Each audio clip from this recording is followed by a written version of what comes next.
고마우신 하나님, 오늘도 주님의 평강을 원합니다. 예수 안에 있을 때에 누리는 그 평강 우리에게 필요하오니 자비를 베푸시사 오늘도 그 안에 머물 수 있도록 도와주시옵소서. 예수님의 이름으로 기도드립니다. 아멘. 하나님 말씀 빌립보서 3장 2절, 개들을 삼가고 행악하는 자들을 삼가고 몸을 상해하는 일을 삼가라. 아멘. 오늘 말씀의 제목은 삼가하라, 삼가하라입니다. 바울은 빌립보서 3장 2절 이 한 절에서만 삼가하라, 삼가하라, 삼가하라 이렇게 세 번을 말하고 있는 것입니다. 무엇이라 합니까? 개들을 삼가하며 행악하는 자들을 삼가하고 몸에 항해하는 일들을 삼가라 라고 말하고 있습니다. 저는 어제도 말씀드렸지만 바울은 중요한 것은 계속 반복하는 성향이 있어요. 삼가하라는 말은 무슨 말입니까? 조심하라는 말입니다.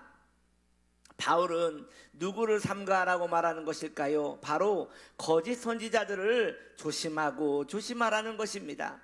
바울은 거짓 선지자들을 향하여 거친 표현을 합니다. 뭐라고 표현합니까? 세상에 개라고 표현해요. 개들을 삼가해라. 이 멍멍이 말하는 거죠. 개들을 삼가해라.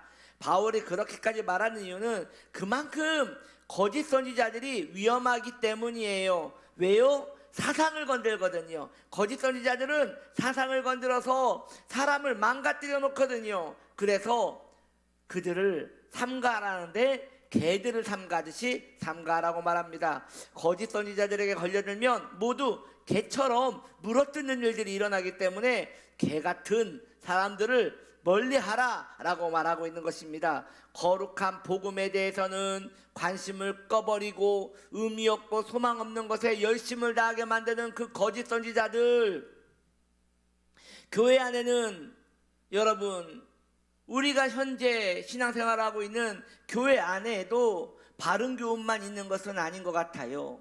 다른 교훈들이 있어요. 그러한 다른 교훈을 품고 온 자들이 많아요. 그도 그럴 것이 교회 안에는 많은 사람들이 오잖아요.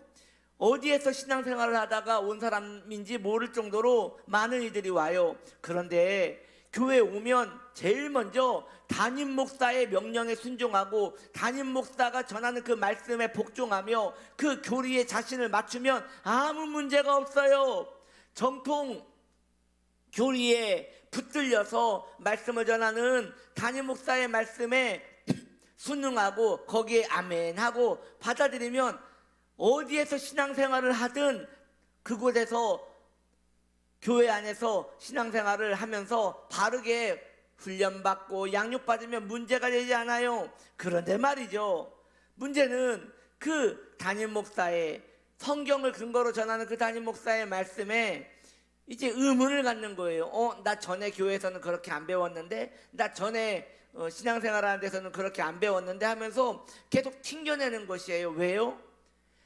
다른 곳에서 잘못된 교리, 거짓 선지자들의 그 말씀을 배우고 그것을 자기의 인생의 참 진리로 받아들였기 때문에 그러한 분들은 하나님의 말씀을 받아들이는 게 너무 어려워요. 차라리 새신자들이 하나님의 말씀을 받아들이는 게 쉽지, 그러한 분들은 너무 어려워요. 한번 굽어버린 팔은 펴는 게 그렇게 어렵다고 하잖아요. 마찬가지예요. 그러한 분들은 복음에 대한 바른 이해를 다시 한번 심어드리는데, 먼저 여러분, 이 길이 없는 곳에 길을 까는 것보다 길이 있는 것을 다시 깨고 그걸 다 벗겨낸 다음에 길을 까는 것은 더 2배, 3배 어려운 것 아니겠습니까? 이처럼 복음에 대한 이해가 아예 없는 사람보다 나름대로 복음에 대한 이해를, 잘못된 복음에 대한 이해를 가지고 있는 자들에게 복음을 전하는 게 훨씬 힘든 것입니다. 그들에게는 기본적인 교만이 있기 때문에 더 어려운 거예요. 아예 모른다고 하면 좋겠으나 내가 어느 정도는 알고 있다가, 혹은 내가 옛날에 정말 좋은 복음을 알고 있었다고 말하는 그런 분들은 참으로 복음에 대한 이야기를 하기 어렵다는 것이에요. 특히 신앙생활을 오래 하신, 나름대로 신앙에 열망이 있었던 분들은 더 참된 복음에 대한 이야기를 하는 것이 매우 어려운 것을 봐요. 그러므로 여러분, 바른 신앙생활을 하고 싶다면 자신이 전에 알던 신앙의 패턴을 깨뜨릴 필요가 있습니다.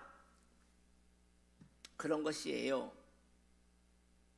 교회는 그러면 이 바른 교훈이란 건 뭐냐?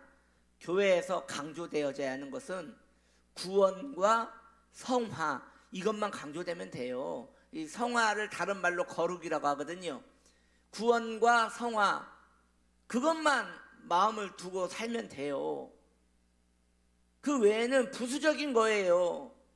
아니 목사님, 교회는 사랑이 중요한 거 아닙니까? 사랑이 중요한 거잖아요.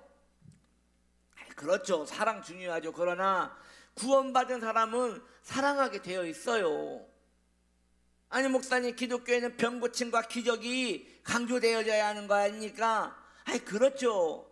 그러나 구원과 성화보다 그러한 것들이 강조되면 그 목적을 잃어버리게 되는 것이에요. 이 모든 것들이 거짓 선지자들로부터 말미암은 것이에요. 여러분 생각할 때 거짓 선지자는 아주 무서운 걸 전하는 것 같지만 그렇지 않아요. 인간의 본성에 가까운 것을 전하는 것이 거짓 선지자인 거예요. 인간의 본성에 합한 거, 그 인간들의 니즈를 채워주자고 하는 거, 이것을 교회에서 강조하자는 것이 다 거짓 선지자에 관련된 것이에요.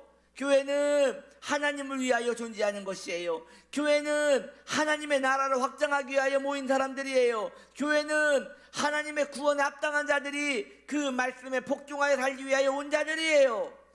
그러므로 그러한 잘못된 가르침이 교회의 중심에 선다면 개들이 싸우듯이 물어뜯고 서로를 신뢰하지 않으며 엉망이 될 것입니다.